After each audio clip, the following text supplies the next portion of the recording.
So, beginner series 203. We talk about volume in this one. We have different types of volume. We have vertical volume, which is defined, or the definition is the number of contracts traded in a specific time frame. So it summarizes the market activity and liquidity and how much participation there is in a price swing. So it is the volume that you see on the bottom of the chart most of the time. So you have time frame, for example, 1 hour, then this candle represents 1 hour and you have this amount of contracts. You can also add numbers to this, but the interesting information is always about how far did the market move and how much volume is traded.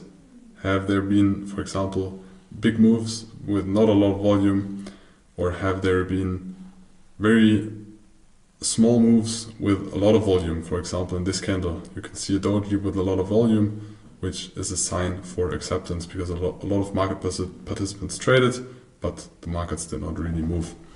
But this is called vertical volume. But you also have horizontal volume, which is the things we use way more, which is volume by price, or also called volume profile. It's the number of contracts traded at a specific price level. And you can see it here on the left. And now we will dive deeper into that. So we have the volume, we have different price levels. As you can see, you have like the small, each price level is represented by one line, and you have buyers and sellers are equal because it's always a match. So there's the volume and there's the price. And that's it. We have a price, we have volumes traded on each price level, with price action, and we know how much volume is traded on each tick. A standard deviation.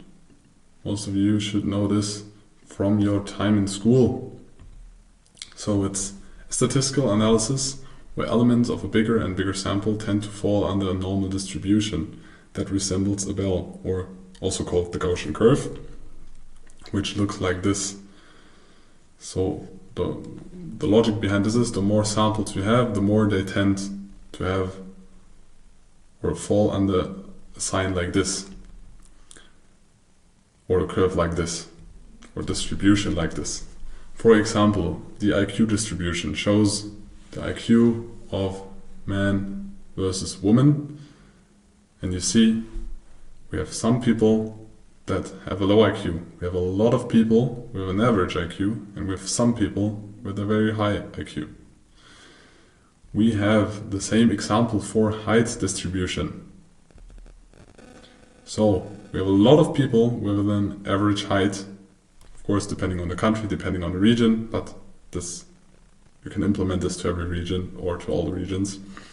We have some people that are very small, and we have some people that are very high, including me. I'm somewhere here. And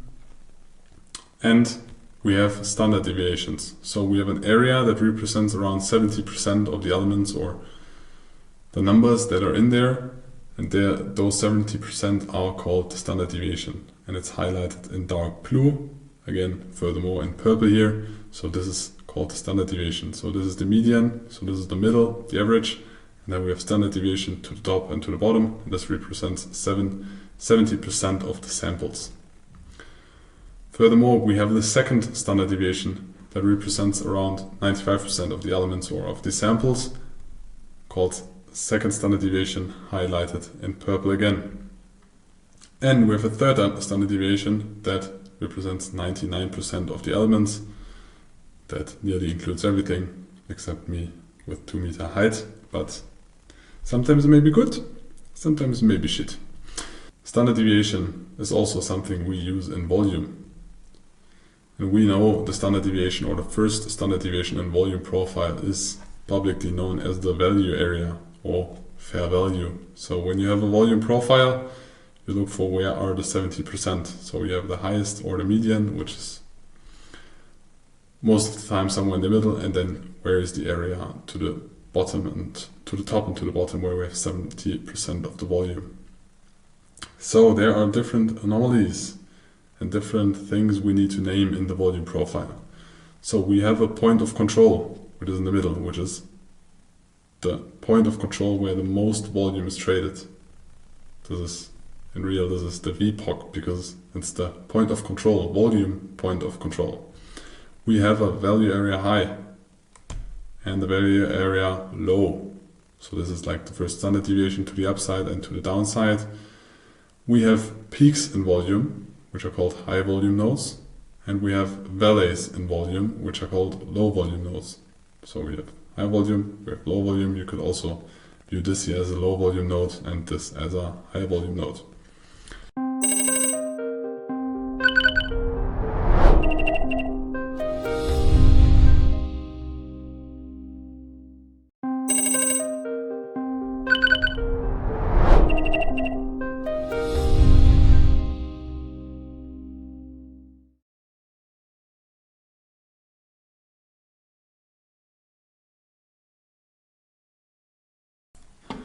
So let us dive deep into the market mechanics, beginner series 201, and understand how buyers and sellers are matched and how the whole thing with the market and the order book and the pricing of assets work.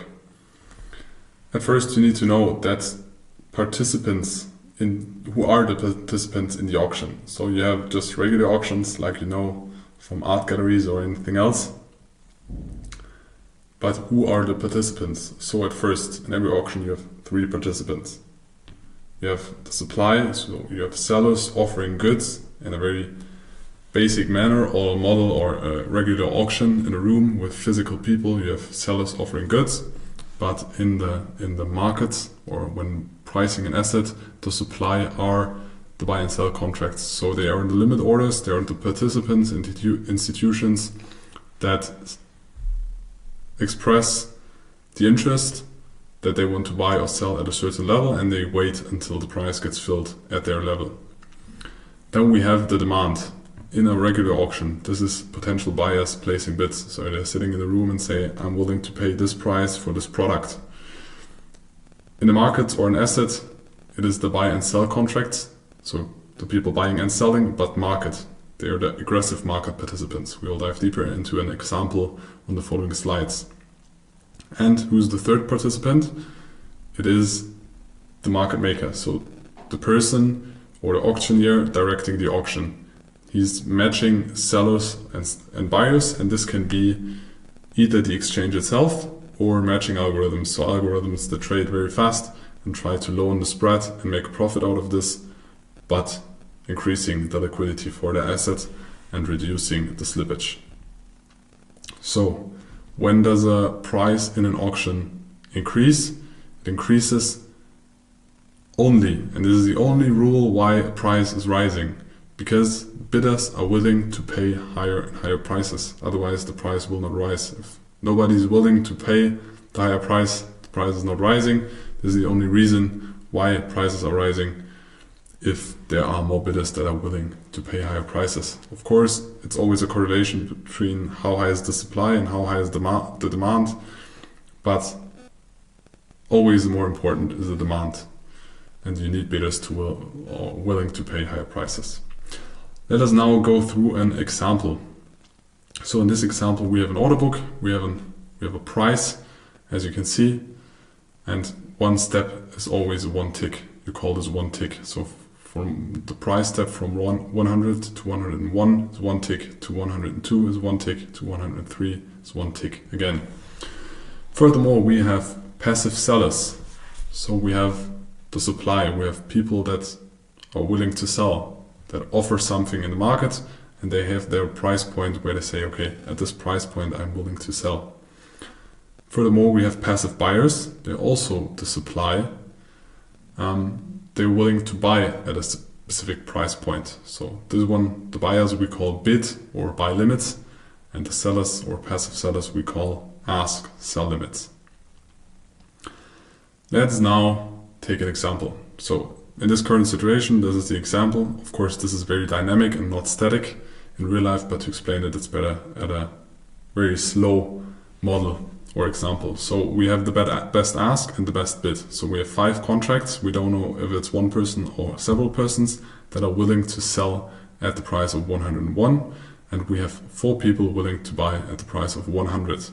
If the market stays like this, nothing happens, because they are in that situation. Those 4 contracts are willing to buy 100 and 5 contracts are wanting to be sold at 101. So there is no match in between. So if there is a market making algorithm, of course, he will maybe buy 4 of those and then sell them to the people on 100 and make a small profit in between. So those can be matching algorithms or HFTs, so high frequency trading algorithms.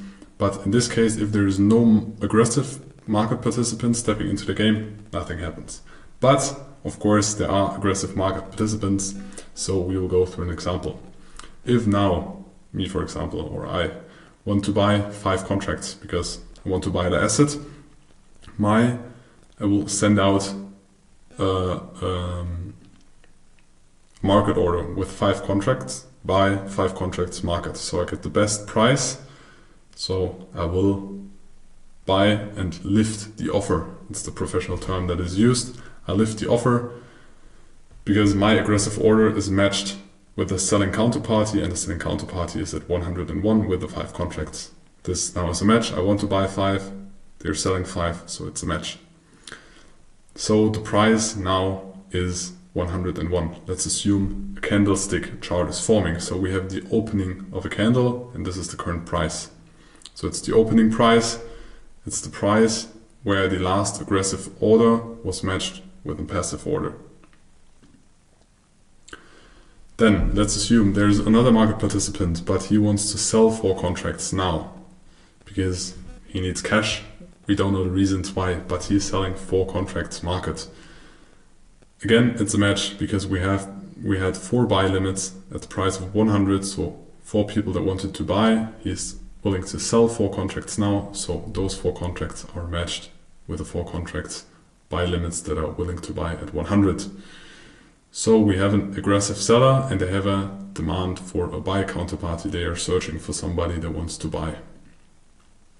Now the price goes down because we just mentioned it. The current price is always the one, the last, where the aggressive order was matching with a passive order, and now this match happened at the price of 100. So a sell candle forms because we opened the candle here and now we are 1 tick lower, so we have a sell candle. So now there are other market participants, but the book now is empty.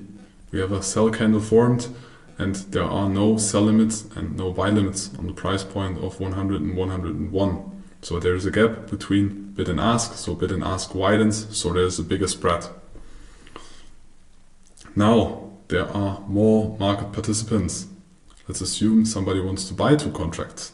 So aggressive 2 contracts market buy is matched with the 7 contracts that are sell limit on 102. And now those sell limits are reduced from 7 to 5 because 2 contracts are matched with the aggressive buy order.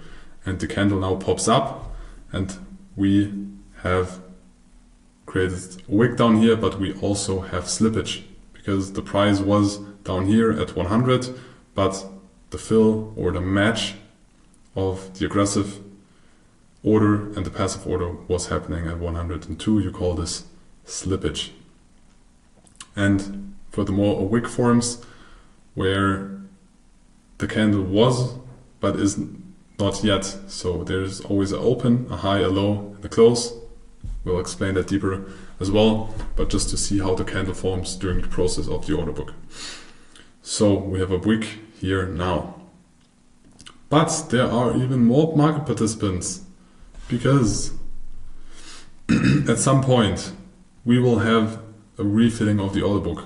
This usually happens very fast. So this happens in milliseconds. Most of the time you're not able to see this with your eyes. This happens so fast that you cannot see it, but in this example we just wanted to show you how it is possible that the spread is widening. So when the bid and the ask is further, or the difference between bid and ask is widening and is higher. So now we have more buy limit bids or people with the interest to buy at a certain price, and they insert their limit orders or their bids. The candle formed is now bullish because 102 was the last price point. where the aggressive order was matched with the passive one. But now a very big player steps into the game and says, I want to sell market 9 contracts.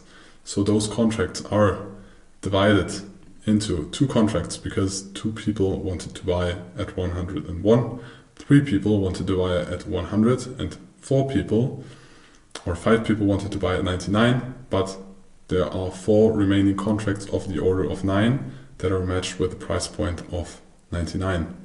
So a single market order can eat multiple levels or ticks in the order book because the order was too big and there was not enough liquidity.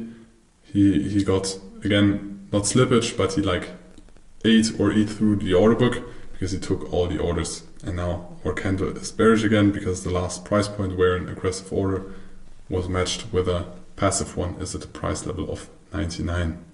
So we have the order book, which is very dynamic and way faster than it is in this example. This is just for explanation. And then we have a candle forming, which represents the price action or where the price has been. But there's even more information we can display. And this is displayed in the footprint. So the footprint shows orders which hit the bid. So those are market orders that sold into the bid. Because aggressive sellers are matched with passive buyers. And you can see the volume over here. And on the other side, you have orders which lifted the ask. So they are aggressive market buy orders that matched with passive sellers. You can see it here. So we had an aggressive order of 2 contracts that have been aggressive, matched with 2 passive orders on 102. So we have total contracts of 2 traded because 2 contracts changed hands. So it's not 4 contracts, it's 2 contracts that changed hands. And that's also how the volume profile is created. So now you understand the logic of the volume profile, how it is working, how it's created. So it's the sum of all orders at every price level. And now you can see the volume profile, you have the footprint, you have the candle, and you have the raw, real order book. You can also display this with heat maps, but we will not go deeper into that because we don't use it.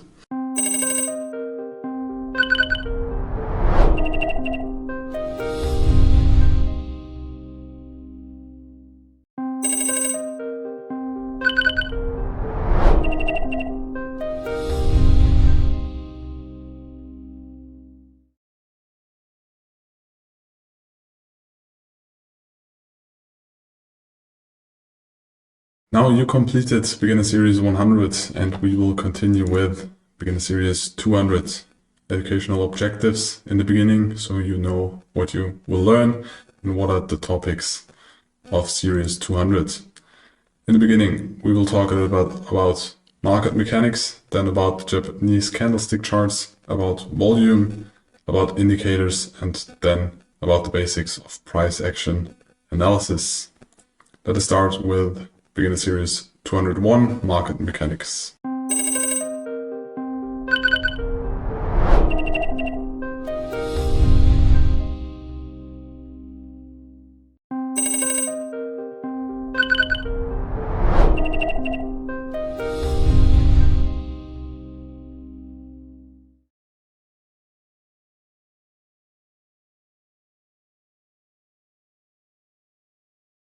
You made it through Beginner Series 200, so we will continue with 300 and as always with the educational objectives in the beginning.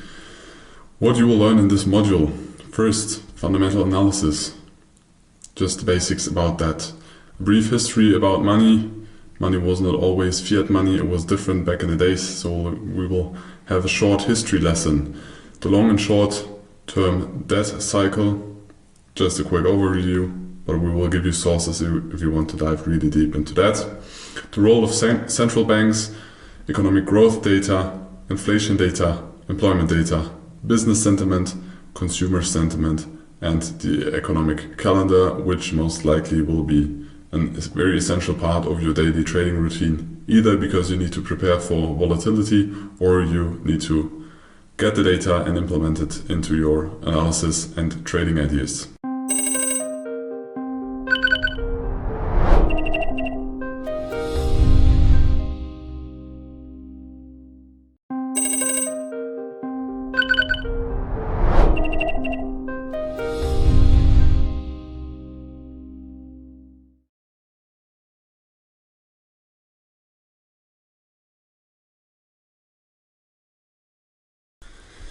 So let's continue with the basics of price action analysis, beginner series 205. Let's choose the laser point. So you should understand the basics of the Dow theory or the phases of the Dow theory. In the Dow theory, the theory is that the market has three trends. So it has a primary, a secondary, and a minor trend. So long-term, mid-term, and short-term fluctuations. Trends have in general three phases. It has accumulation, it has public participation, and it has distribution. And all market information is represented in the current price. The creator of this beautiful theory is Charles Dow, beautiful, beautiful man. And he thinks that markets in general tend to move in trends, and those trends are confirmed by volume. And the trends persist until there is a clear sign of reversal. So you have uptrends, you have consolidations, and you have downtrends.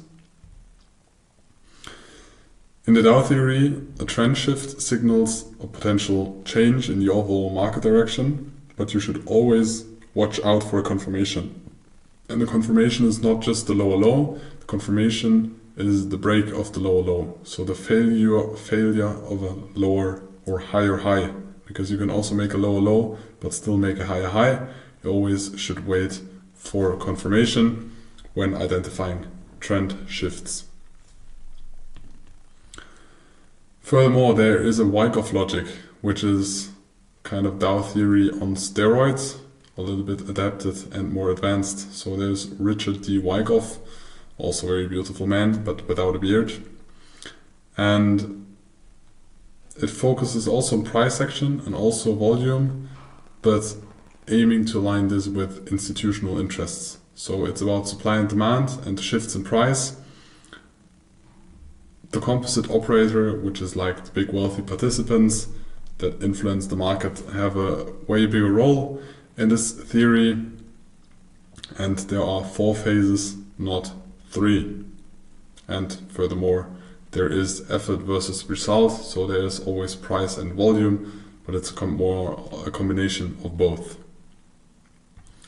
The Wyckoff cycles are kind of the same, but a little bit more complex. The Dow theory focuses more on market trends and that all information is represented in the price, and the Wyckoff logic, in addition, focuses more on supply and demand and has an addition like a spring. So you don't only have accumulation, you also have like an extreme point or an extreme point in a balance, like a fake breakout. They call it spring, or I have different terms for this, but it is not more than like a fake breakout in an accumulation phase. And the Wyckoff theory focuses more on the logic of the smart money, like what's the interest of the smart money, how do they move the markets, how can they cheaply accumulate without moving the markets. And in the theory, big institutions accumulate in phases or fair value phases or balances, and then the public steps into the market moves, and then they scale out or continues to scale in. But the theory is that the big market participants are most active in the balance phases. So also there you have accumulation, markup, reaccumulation, markup, distribution with the spring, and then a mark down and redistribution, and again a mark down. And furthermore, there is the auction market theory. And that is about that markets are created to facilitate trading and make it easy for participants to find liquidity. So your interest as a market participant is to find liquidity. You want to buy or sell at the best price in the fastest possible way there is. And markets, especially for big participants, look for areas to trade comfortably without getting slipped or getting slippage and affecting the price. A big market participant has no interest in moving the price, because the more he moves the price, the worse the price is that he gets, either for buying or selling. So they want to stay undercover and don't want to move the market. And that's most easy in fair value, where a lot of market participants are agreeing to trade. So if something happens, market can go out of balance because fundamental shift or because the public runs into a meme coin, or public thinks, oh, now this is a stock I need to buy, and everybody's just buying, and the supply decreases and there are more bidders willing to pay a higher price. Since buyers or sellers are outnumbering each other, so that's why the price is moving. And short, or in a summary, this is the auction market theory. And at some point then the price discovery begins, so the market is searching for fair value. So for a time he's in a fair value range, and then there's a shift in endogenous or exogenous factors. So you have a change in perceived value of the underlying asset, and then there's price discovery until there's again a fair value, where then an accumulation starts where people agree to trade on that price. So there is the auction market theory, or the theory of auction markets.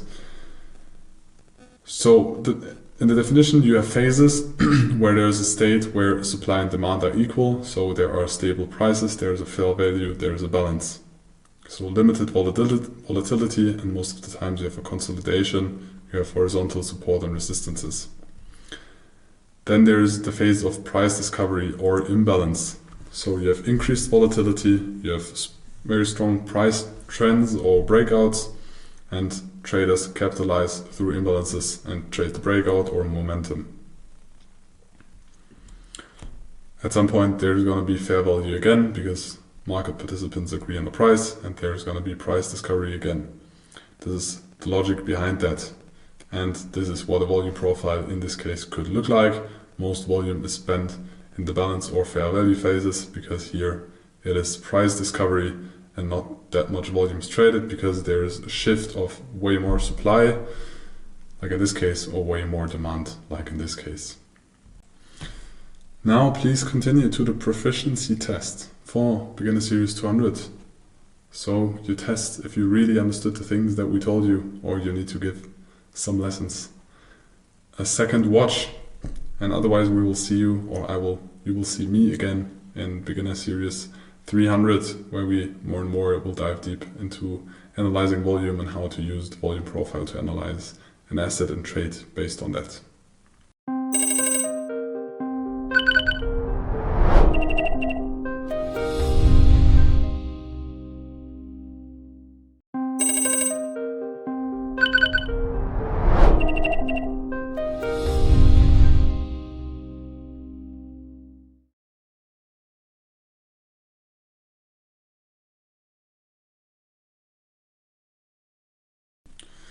So indicators, we don't use them a lot, but still you need to know or should know the basics about them.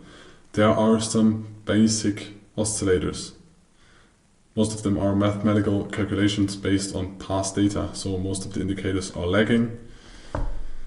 We put some in here as an example. The most famous one, you have MACD. I actually cannot explain everything in detail because I don't use it. I never used it. We have Bollinger Bands, which are kind of like a standard deviation and can be useful, but are also lagging as well. We have an RSI, which calculates the strength of candles depending on the previous price movements. So it just puts something in relation, so it's relative strength index, how strength is, or how strong is the market really. And we have basic EMAs. So EMAs are exponential moving averages, so they just calculate an average out of time span X, Y, Z. And we also have the VWAP, so volume weighted average price, which is an indicator we sometimes use. It's the average price of the session, or could also be a week or a month, taking into account the volume. So this is not just the different calculations on time span X, Y, Z. It is calculation on where is the average volume. So where is the middle or the fair price of the session. You calculate the VWAP. And that is very important for big institutions because they need liquidity, and it tends to show if the fair value or the anticipated and traded fair value of a market is rising or falling. So it is an important institutional reference. Like I said, big institutions are looking for liquidity because they have big orders, then there's liquidity in the market, so they search for liquidity, and the VWAP can be a good indication because we already learned in the value area, which most of the time is close to the VWAP, there is most interest to trade, so most liquidity. So there's the biggest ability to execute orders without big slippage, so we get better prices. They need a counterparty, so they need a fair price, and price itself needs to get validated by liquidity, and price most of the time spends most time there where there is the most liquidity. The more volume, so the more shares or contracts are exchanged on the price level, the more this price level is accepted, which are also the price levels most of the times closer to the VWAP. And time spent on a level does not mean that there was interest. The VWAP helps because if there is low liquidity, the price can spend a long time on a level where there's no real acceptance, and then the volume rises again, and maybe the price is not as long in another price area than it has been with low liquidity, but the VWAP helps, and volume always confirms the interest of a price area where it trades or where the market participants accept and agree on one price. So standard deviations, we have the VWAP that is considered as dynamic fair value and considered as the fair price of the whole day, and it's dynamic, it's adapting to the future volume that is traded during the session. But you also have standard deviations of the VWAP, so where most of the contracts are traded, and you can use this, for example, for mean reversion strategies. We went through those in beginner series 100. And mean reversion means you scale in. So price is likely to spend 70% of the time in between the first standard deviations, 95% of the time in between the second standard deviation, and 99% of the time between the third standard deviations. So you can use this for mean reversion strategies, for example, or to qualify or identify how extensive or how unusual or uncommon a price movement in a market is. That's the basics about VWAP. Let's continue with the basics of price action analysis.